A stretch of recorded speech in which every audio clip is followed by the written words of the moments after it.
Fala pessoal, tudo bem? Vamos trabalhar agora sobre leitura de climogramas.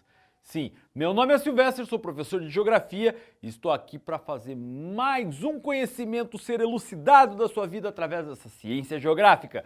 Vamos entender sobre leitura de climogramas. Bom, para começar, o que é um climograma? Climograma é um gráfico do qual vai conter os elementos climáticos necessários para o entendimento da característica daquela atmosfera em determinado ponto do espaço geográfico, o tipo climático.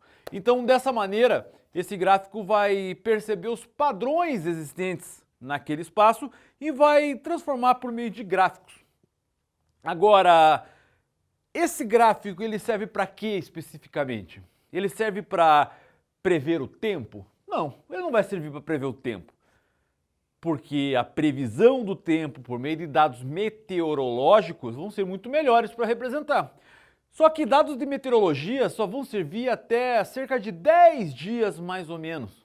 E quanto mais afastado do dia atual, obviamente, menos preciso vai ser essa previsão do tempo. O clima não dá para prever, até porque o clima é um estudo. Já existe uma característica.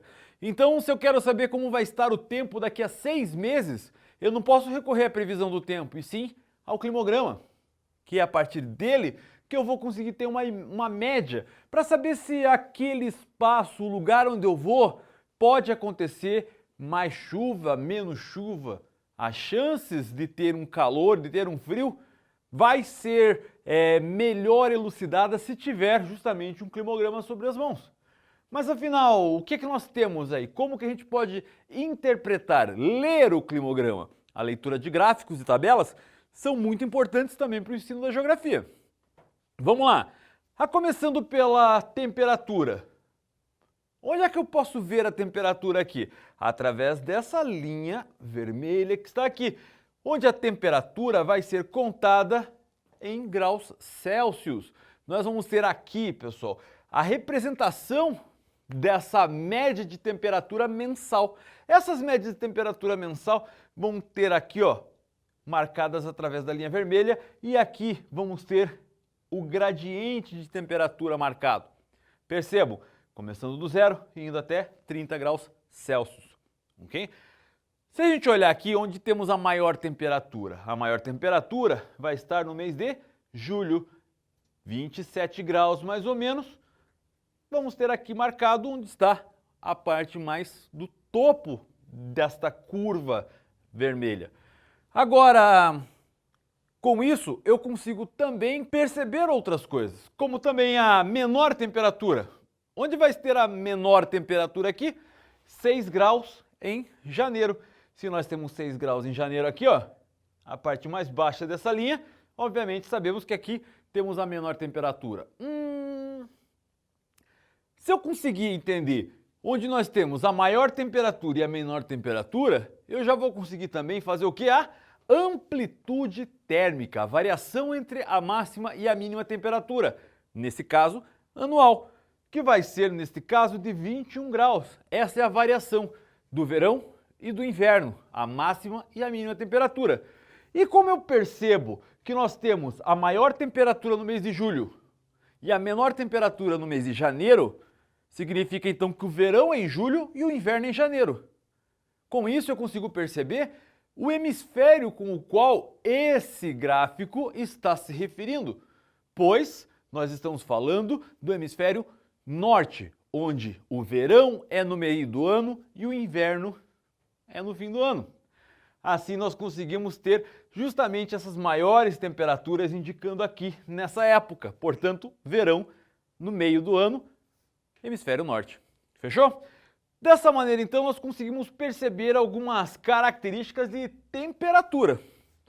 Agora, lembre que os elementos climáticos, eles não são simplesmente temperatura, mas sim temperatura, umidade e pressão. Para isso, nós vamos entender agora toda a umidade, toda a pluviosidade. E a gente vai entender através de onde? Dessas barrinhas azuis. Essas barras azuis vão ser responsáveis para explicar para a gente quais são os níveis, o acumulado médio mensal de chuvas num determinado espaço. Nesse caso, da cidade de Toledo, que fica na Espanha. Dessa maneira nós temos aqui qual é a maior pluviosidade, ou seja, qual é o maior acumulado médio mensal de chuvas, nesse caso, em torno de 42 milímetros de chuva no mês de outubro. Outubro está marcando lá cerca de 42 milímetros. Ó, 0, 10, 20, 30, 42 milímetros de chuva. Aqui vamos ter a maior média mensal acumulada de chuva.